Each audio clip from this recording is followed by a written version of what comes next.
Okay. Thanks very much. From the first time that I saw the Brushy Canyon turbidite outcrops in West Texas in '98, I mean, it was obvious to me that geology could be explained from the physics perspective, explaining that system as an organized system of different phases. Pursuing the objective, I had to confront one of the enigmas of my training as a theoretical physicist, from both the turbulence theory as well as quantum field theory. And that was really, though, the fact that renormalization, okay, is really an ad hoc procedure. That is, it's not sort of a linear process where I have a prescription and can go from one point to another. It's sort of a case-by-case piece of art that people had to do, and I'm going to talk to you a bit about that. And because both, I simply avoided them. Okay, I stayed away from field theory, I stayed away from turbulence, and said, let me go and just go and focus on kinetic theory. But, that in order to go and attack this problem, I had to finally, confront, that enigma. And that's what's led me to this framework that I'm going to present for both a methodology for both the analysis, classification, that's going to be as facies for geology. And finally, the prediction, and sort of part of that is going to be a natural way to sort of extrapolate in scale and sort of away from the location that you're at. That's going to be based on both physics and some new mathematics and the relationship of that to the physics. And so with that being said, let me just go through the roadmap. I have one slide, and once you go, if you see that, you understand it, you can. That's it. You can just go. But I'm going to go on and just have a quick example of what is phases and how does that relate to what a geological phase would be. And I think we've already seen some examples of that. I think that Juan yesterday and also Thomas on the first day really outlined such sort of phase diagrams.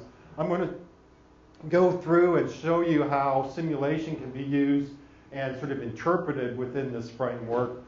And again, it's going to be something that is going to be very close to the situation that Juan talked about the other day, and I think one or two other people have.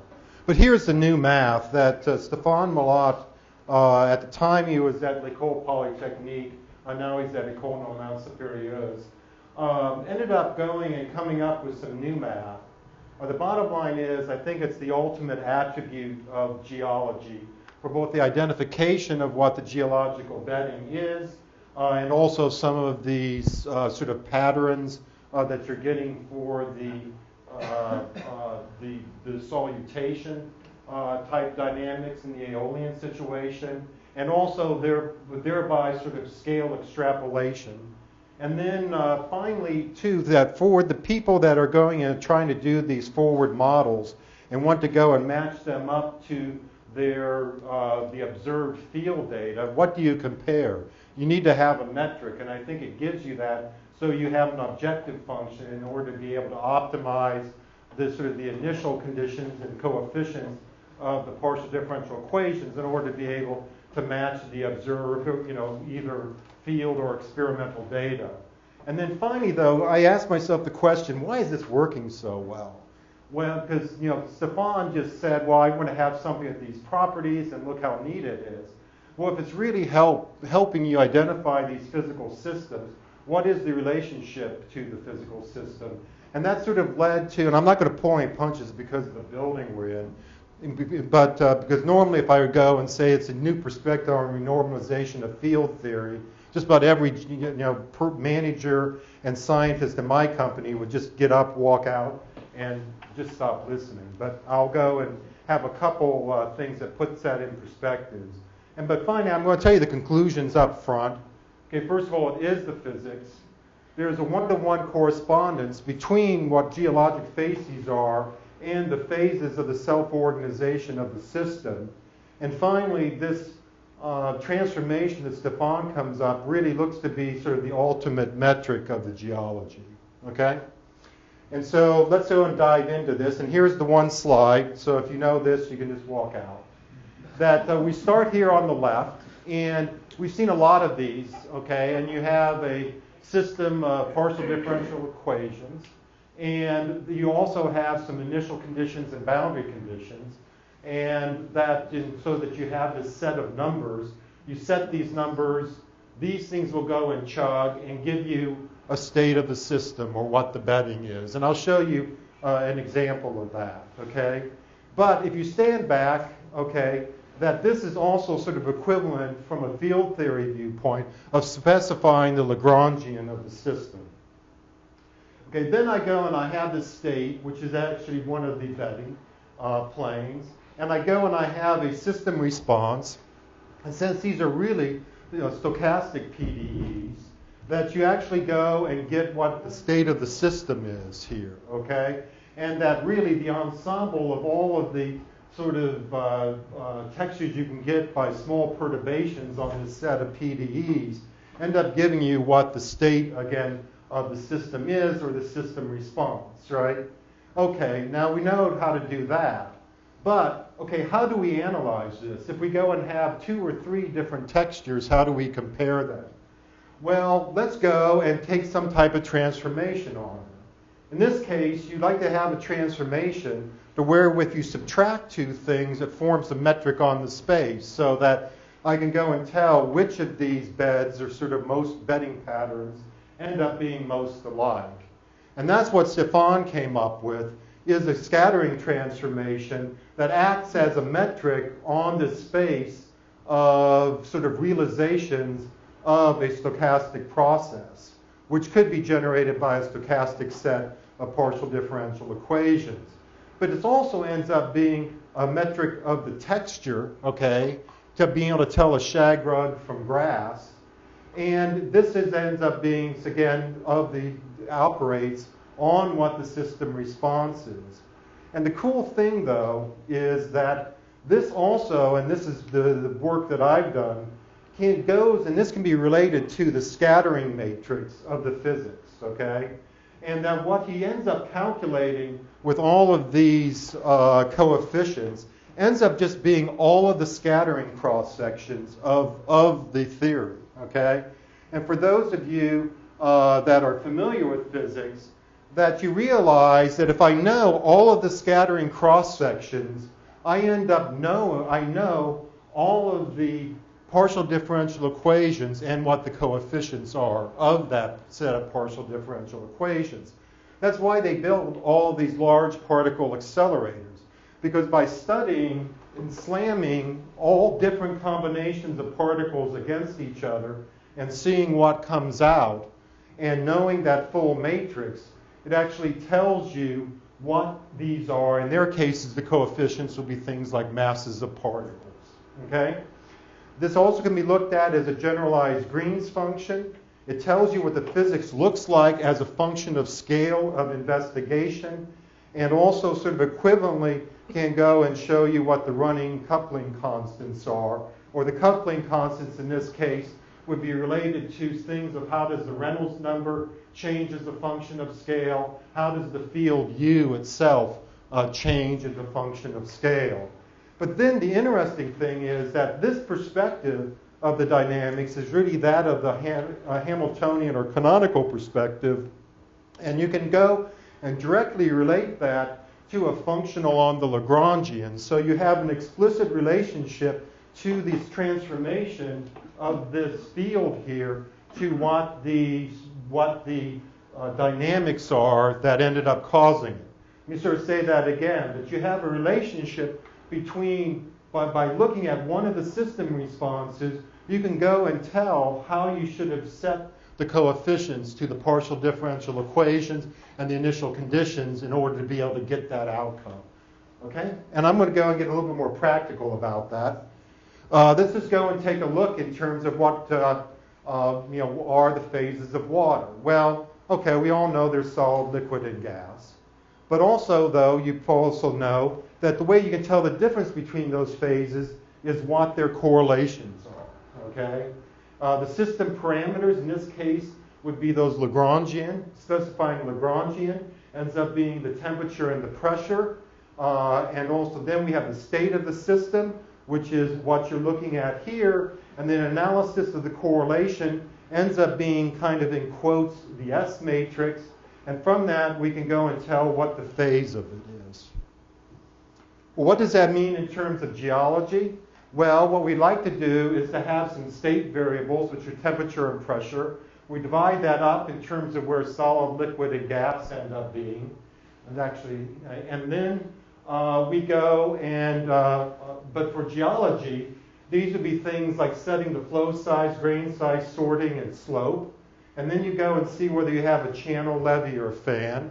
Or I think, Juan, yesterday you had what I would start interpreting as a phase diagram, because you had two variables, which are these system variables, and you ended up characterizing and dividing it into different styles of bedding or different styles of correlation. Okay?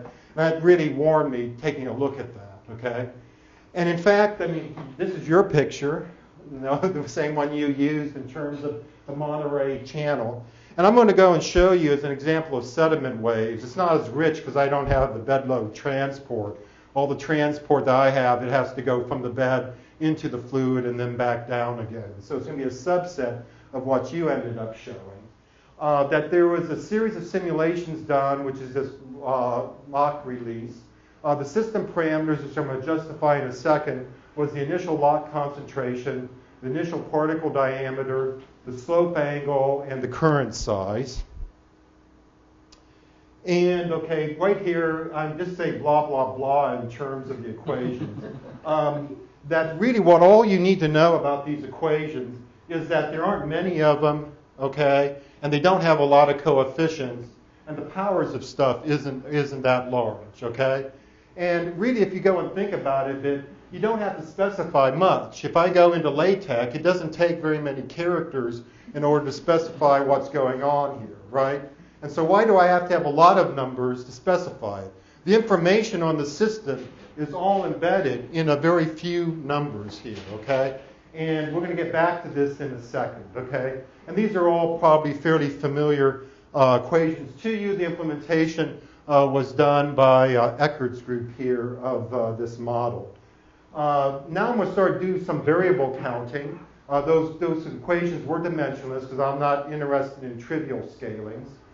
And also the next thing is, though, that you also want to go, and since this is a 2D system, it ends up being just the vorticity, so the parameters end up being the settling velocities, which we really sort of used as the particle sort of Reynolds numbers, that the G vector is just sort of the slope.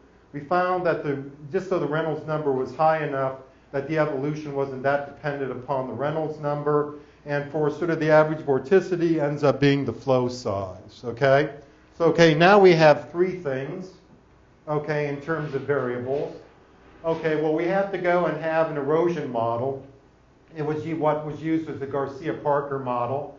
Now, what was interesting was that the concentration ended up scaling out, but because of the erosion model, it brings it back in explicitly. So we end up getting, that's how we go and get the fourth coordinate here. And also another thing, too, whenever you go and look at the PDF, these are actually active links. So if you want to get any of these references, if you click on it, it'll take you to the reference after the fact. And so anyways, here ended up being the three phases. They're a lot like, I think, what Thomas showed. That first of all, you have absolutely no growth. You have a stable situation and you have an unstable situation. And in a stable situation, the unstable situation, the flow picks up and gets bigger as it goes down, and we have a fairly complex bedding. For the stable situation, the flow really stays about the same size as it goes down, and we get a sediment wave that is set up that has a lot of soliton-like behavior and just sort of stays with that profile and moves left to right. And finally, if we ended up looking at the top phase where there's really no growth, that you end up getting a dying current and you get a fairly boring bedding profile, okay? And this work ended up, by the way, being sort of inspired by the fact that when we did a simulation of the down the Esdale Canyon in offshore Western Australia, we ended up going and seeing these very boring sort of megabeds, okay? And we saw it both in the simulation, and you also saw it in the rocks, okay, that ended up getting drilled. But when we did this simulation, which is much closer to what you would see in the Gulf of Mexico, going in or around sort of a mini basin there, we ended up seeing much more complex behavior. And so I really asked a very simple question: how can you go and continuously morph one into the other, and what's the relationship between them? First of all, though, before we get into it, that it was fairly easy on a simulation by simulation basis for us to say which of these three phases they were in. The one thing from the sedimentological or stratigraphic viewpoint is probably the last one in each one of these, where you have one massive bed finding downslope, coarsening from bottom to top. Here we have one massive bed finding downslope, oscillatory bottom to top. And then we have a very complex bed behavior for the final one. But what's the relationship? Well, you can take some cuts through this 4D space, and you can divide it into one of these phase diagrams, which is very similar to what Thomas showed, and a bit probably has some interesting relationships to what Juan showed the other day that we could go and look into. But here's your phase diagram now. And so you have a very different style of bed for each of these things, going from red to yellow to green. Okay, now let's go and say, okay, how do we go and analyze, and if we are looking at these beds, tell the difference between them? I'm going to take you on a real short tour of the transformation that Stefan is making, and you'll see sort of why it's so logical. Okay, first of all, he asked himself, okay, what's wrong with Fourier, okay? Okay, it's invariance of coordinates, which is good for understanding a process that is probably stationary, but it's not stable to small changes in the dynamics. What I mean by this, if there's a small change in two of these signals at very sort of small wavelength, you end up seeing it has a very large difference in the Fourier transform, okay? Field theory people know about this because it's what leads to the divergences that need to be renormalized, okay? I'm going to tell you a little bit later about the catastrophe of how they handled it, but it's probably better that I contrast it against this alternate look. The stuff I'm going to be discussing from Stefan's group you can find at these references. Some of them have appeared in publications. Some of the later ones were just put out in the archive in the last few weeks. But what's wrong with the Wavelet transform? Well, kind of the opposite thing. First of all, it's stable to small changes in the dynamics, and the mathematical property is the fact that it's Lifshitz continuous. And but it's not invariant of the coordinates. In other words, after you're done, you still have time in there. You haven't gotten rid of time. But that's actually going to be an advantage you'll see in the next slide in terms of the extension. What's a wavelet transform? Well, you just take a signal x of t and you whack it with effectively filters of different lengths, or wavelets of different lengths in a convolution sense. So here you go and you have the wavelets of different lengths. Then you go and have a signal x of t. You convolve it with this set of filter banks, and you end up getting the signal as a function of time. Okay? Well, Stefan said, well, why don't I go, now my curse here has been the fact it's still time dependent. But since it's time dependent, I can go and keep on whacking the thing with another wavelet transform, so I can iterate it. You can't iterate a Fourier transform because you have no more time left after you've done it the first time. So he said, okay, I start with a signal here. I'll go and I'll whack it with one of these wavelet transforms, and I'll get to a second to why you have to go and take a modulus, but it gets rid of the phase of it. Then you go and say, okay, I'm going to go and then whack this with this windowing function, and I'll tell you why in a second you have to hit it with that, and you can actually take the limit of this going to infinity, but again, it's more of a technical point. And so now I have this black one, I have each of these black ones, which now are going to be some function of just one of the wavelengths. But then, after I've gone and done it a second time, that I can go and take these black ones, and now that's going to be a scattering operator that ends up being the function of two wavelengths, okay? And I want to go and tell you the physical significance of each of these orders in just a second. And then it can continue on ad infinitum. And so in general, you get a scattering operator of the nth order that's a function of n different wavelengths, okay? And you can sort of see how you're getting this hierarchical, sort of natural hierarchical representation. And in fact, you get zero unless they're actually well ordered. So that you end up getting a scattering operator that's now a hierarchy and a naturally ordered. Okay? And so for those of you that are interested in looking at geology, you start seeing sort of right now what I mean by that. Okay? And then, okay, how do you analyze texture? Okay? Well, in this case, this is sort of a well-known texture classification challenge. They have a whole bunch of examples of this texture, which is crumpled paper, and that one looks like a shag rug to me. And traditionally, people had sort of screwed up about 5% of the time in their classification, no matter what they did. Well, if you go and take the transformations of these signals, that you end up getting this S matrix or these actions. This is just the order, and then we have sort of what the wavelengths are here. And you see that there's a fairly distinct pattern between these two. Then what's interesting is that Stefan also realized that all I have to do is I can reconstruct any number of these textures, but I have to just go and put in some random phases and angles, okay? And so this is like the world's cheapest dynamics, that you can go and just put in random phases, and you sort of get what the signal looks like at a whole bunch of different times, or at different sort of stochastic realizations of that. And so that you really have gone and sort of reproduced what the dynamics are. And I mean, this is like kind of interesting, and let me make sure this ended up turning off. Okay, hopefully it gets back on. Okay, it's on. That what they did is, in this case, it's a 1D texture. And the textures are hammer, helicopter, insect, train, water, wind, and applause. You're going to hear each of these sounds twice. One is the original signal, and the other one is just a stochastic reconstruction based off of that transformation, okay? And you want to see here that they both sound the same.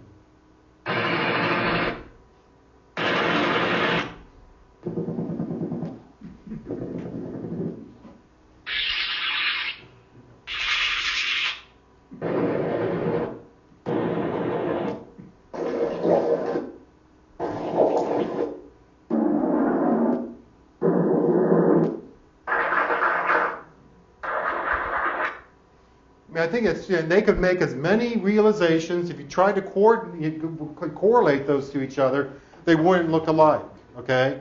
But you go and you listen to them, that has the same audio texture, okay? And oh, by the way, when they applied this method to classifying those textures, their sort of mess-up rate was only 0.2%. And so they had more than a decade improvement in their classification of those textures.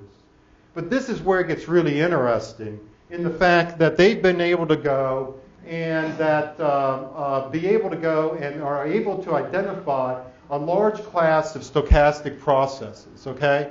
If you give me a signal, that I'll go and they'll take the sort of the first and the second order scattering coefficients, okay?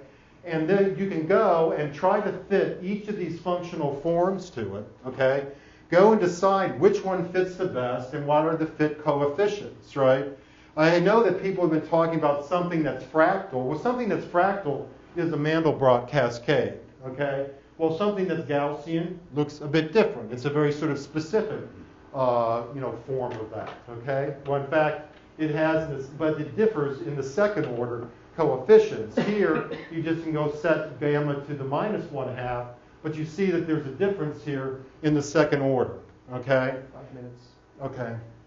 And so, so that you can sort of see what's happening. And you can go and identify that. Okay, and now sort of what happens in this other case is that, okay, now if you take a look at each one of these areas, take them into the scattering area, you find that they go and they cluster according to what that texture is. And then you can potentially do this from a limited scale range and also you have the potential to do a scale extrapolation to both small and large scales. And I have a view graph on that, and if you're interested, we can use that and discuss it at the end. But also what's important is this can be used as a metric for an inversion of a forward model. So if I go and I set these parameters to my forward model, I forward model it and ask what's the S matrix of the result. And if I compare that to the experiment or what's is observed out in the field, you can optimize this as a metric. Or just from this alone, you can possibly, as we did on the last view graph, imply what the stochastic process was directly from it, just by the functional form of it. Now, what's the relationship of this to field theory? Well, in the mathematical thing, we had time. In physics, in field theory, we can go and have x, and x can be four-dimensional space-time with Lorentzian metric. Instead of a signal x of t, we have a field f of x. Instead of a distribution coming from a stochastic process, we actually have an ensemble of fields, which is a quantum mechanical state. And instead of just an expectation value of the scattering operator, we actually get expectation values of time-ordered products in this wavelet basis. Okay, and the wavelet basis has come from this sort of simultaneous transform, where this is sort of the critical inner product ket. And I just want you to note that this is not a momentum basis where you end up having a transformation from x to k, where the inner product ket is e to the ikx. But again, this ends up just being this scattering matrix that specifies what the physics is. Was the key connection that I talked about before, where you can go and define this functional, which is really like a partition function for quantum field theory, and you end up putting in these sort of excitation currents, so you can take each one of these functional derivatives. It just brings the psi down in front, which then ends up allowing you to calculate any of the moments, which is how we end up getting this relationship of the functional derivatives to each one of the sort of the orders of that scattering operator. And so now for the next part of it, that you normally just go through and use a Legendre transform to define the effective action. You expand in terms of the effective action and the conjugate variable. And you end up finding that the sort of the first order scattering coefficients end up just being the classical action averaged over fluctuations as a function of the renormalization scale. And that the second order operator ends up being a transfer matrix, but it's really just a scale-dependent sort of mass of excitation from an initial to a final scale. So it's sort of an excitation mass associated with it. That this really, again, is the effective physics as a function of scale. It's really the physics that's averaged at that scale, and you end up getting these running coupling constants, okay? And that for those of you, the normal catastrophe ends up being just kind of ridiculous, because they go and take this, they realize they have a divergence, they cut it off, and then they realize things are scale of being cut off, so how do I isolate the divergence? And then I get renormalization equations because I realize the coefficients need to be scale dependent, and then I have to solve those ODEs, and then I find out what my running coupling constants are. And none of this is guaranteed and is all ad hoc. There ends up being two of these sort of technical subtleties that I alluded to before, but I'll just go and skip over those and we can go back into it. But then finally, though, why is the S matrix so simple and compact? Well, it comes about because those equations are so simple and compact. I mean, it's only a few characters in LaTeX, okay? And that it doesn't contain much information.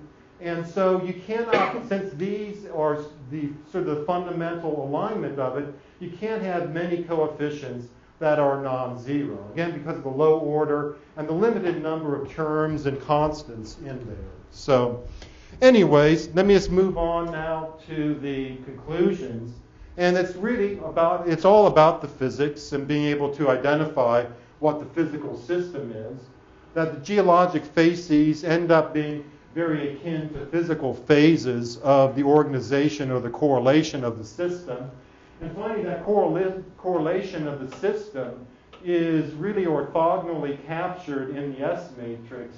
And that, because of that, it ends up being an incredibly good metric of the geology, because it's really telling you about the process and the environment under which the rocks were deposited. So with that, that's it. So.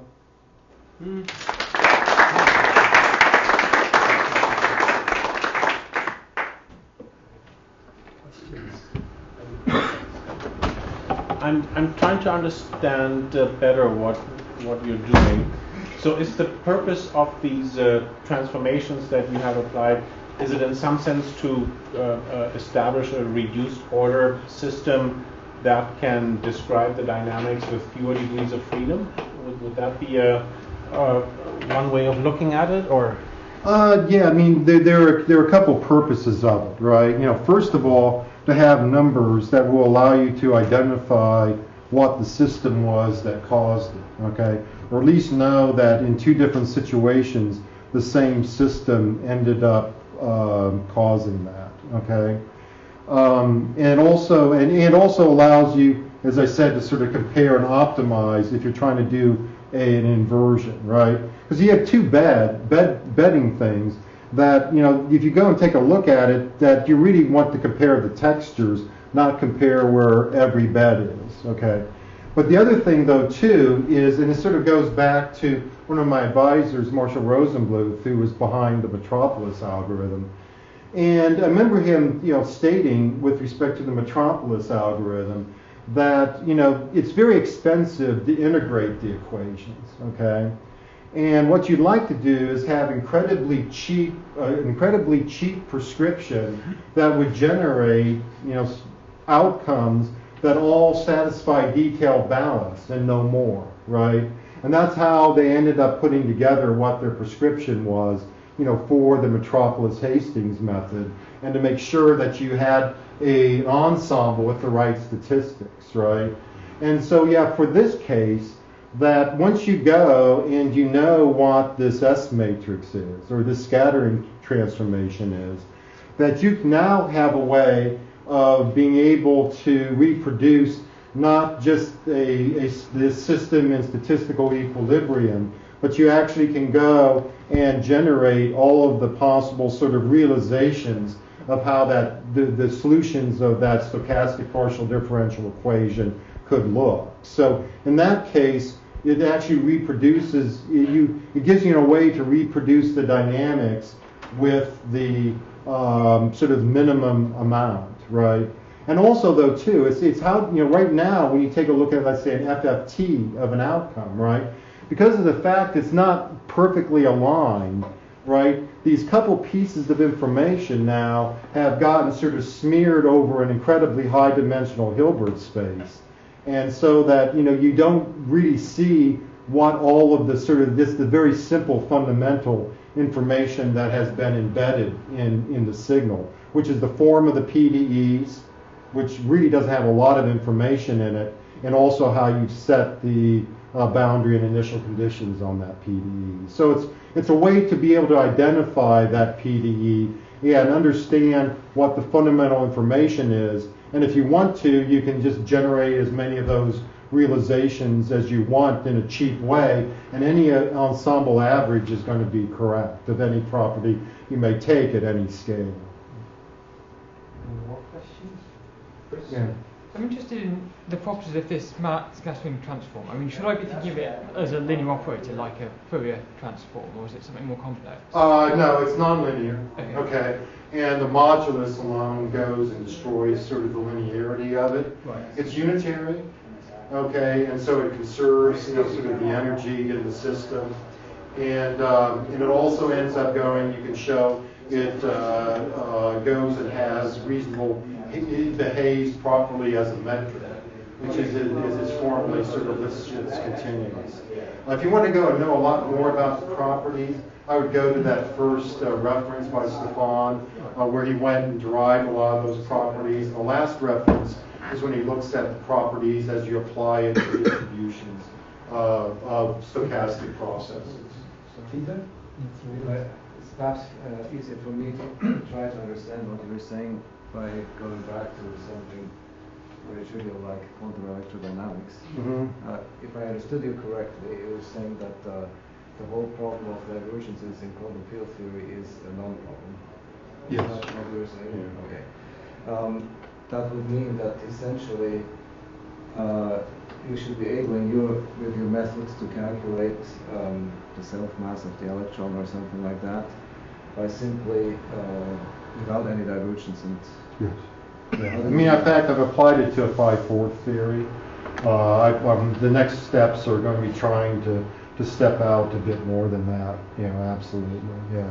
And in fact, another neat thing about it, and Stefan talks about in his first paper, is you can bake in fundamentally any symmetry that you want. So this transformation can go and respect any symmetry that you think exists in your Lagrangian. So in a way, it's kind of matched up to the Lagrangian and the symmetries of the Lagrangian. Yeah, and I think it has. I mean, from what you're saying, is that so right now, one of the reasons I'm here is to try to get the connections with some of the field theory guys and say, let's go after some of the problems that have been tough to renormalize and see if we can't get some closed form renormalization for them. So. But then you have to find basically a non-perturbative solution of quantum electrodynamics. That's true. Well, this in a way ends up being perturbative in the fact that at least here it's been truncated, at the second order, and so second order is what? Second order in the effective action. So, I mean, the one that I have there, but yeah, you can go and be going out to higher order, but it's still, you'd have to go and have it be perturbative, I think. But we can discuss that probably a little bit more offline. Thank Mohammed for the question. Yeah, I was still thinking about the first line. That's good. That's the one you need to think about. So we go back to it? Or?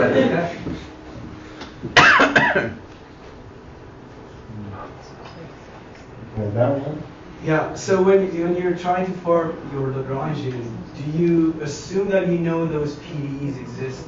Or no, you just assume those parameters, and we see those PDEs are going to be used as your actions, I believe, or magnets. Yeah. Well, you have to go and assume that you end up having a system that satisfies a composition, property. That's sort of one sort of step after another, and I don't have to know about a lot of the past history. But yeah, I mean, you can go and for me, I take a look at the PDEs to try to understand what the parameters are that specify what's going on in the system. But you can go and sort of surmise what these sort of controlling parameters are on the system. Yeah. And you have to say, I may not know the PDEs, but I can go and you have to go and say there is some system of PDEs that's a dynamical system that is leading to the patterns that you're seeing. And the other question I had was, why do you have to assume it has to be, in general, a stochastic process? You don't have to. It can be deterministic. Okay. But I mean, I think that most of the equations that we're dealing with very quickly, though, can go and you'll see that if you perturb the initial conditions, that the solution goes flying off fairly quickly. And that's not overall sort of the stable orbit. So that's what Thomas was talking about a bit earlier. That if you get to a high enough dimension, it's very hard to keep stochasticity from not happening in these systems. How is this related to Martin-Segero's formalism? What's that? The Martin-Segero's formalism? what can you? They basically use exponentiate the equations. Use a delta function to exponentiate the equations and then define a conjugate field. I think that the exponentiation, I'd have to go and take a look at the exact formalism, but if they're using something like a Fourier basis, this ends up being a bit different than, I think, than that. But I'd have to take a look at the details of that formula. My apologies for not being familiar with it. If I may, I have to ask something about rocks. I insist. I'm not looking to the audience for any more questions. I'm interrupting the discussion. So the reconstructions of the signals that you let us hear were impressive. So I can imagine that the dimension of that signal was time. So yes. I can imagine I can do the same with one dimension of space. Mm-hmm. Which as a geologist will be a well into the subsurface, and I will have bed thicknesses. Mm-hmm. And I want to make a prediction in the dimensions that are orthogonal to the dimension of which I have a measurement. Mm-hmm. Is there anything complicated about increasing the dimensionality in that specific application? Yeah, I mean that's where I think the work on the analysis of outcrops and also the numerical simulations can go and help train you. So I get to go back to that slide I wanted to go back to now. So, let me see. Shoot.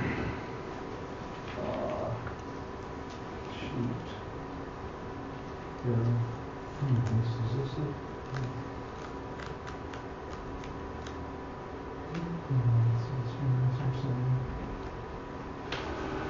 There it is. Should have made sure I knew that. That what you want to go and do is that you go and you'll see in each of these cases you have very characteristic geologic texture, just like each of those cases you dealt with, yeah. Right? Okay.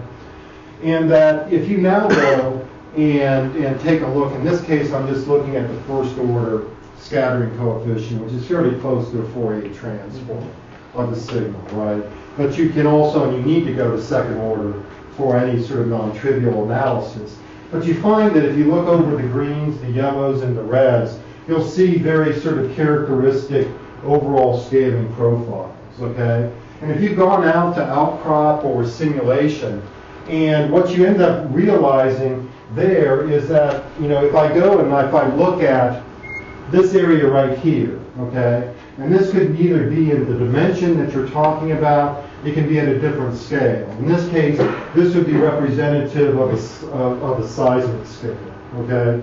And if I can go and identify from the seismic scale what's going on here, okay, then because I know from my sort of outcrop studies and my numerical simulations that if I'm green, I know I'm green because I see it going like this in this range. That means that it has to look like this either at smaller scale, which in many cases you need to know if you're going to do reservoir simulation, or you could possibly know if you start sensing some of the allocyclic part, you could be able to project it even to larger scale, okay? And the case that you're dealing with, that if you can go and tell from that sort of 1D well log, okay, that I'm dealing with one of these facies, okay, if you have this information and the simulation in 3D, right, you could go and project into that third dimension. So I need to carry in either a conceptual or a model of how that one dimension that my signal is from relates to the expression of the system in the other dimensions that I may be interested in. That's right. Right. And that information can be gotten from probably either the numerical simulations, okay, or the outcrop. You're probably going to want to have numerical simulations because you're going to want to go and be able to have a fairly large range like we did here and understand sort of the full range. And it's very hard to do that with outcrop. I mean, another option, you know, are like the experiments that like Exxon does and other people do in plume tanks, that you want to go and have a very large number of plume tank experiments in order to be able to make it so that you understand these relationships. Yeah. I think wanting to do a lot more film experiments is for me really the right moment to go to the next. Yes. Okay, thank you very much. Okay, thank you.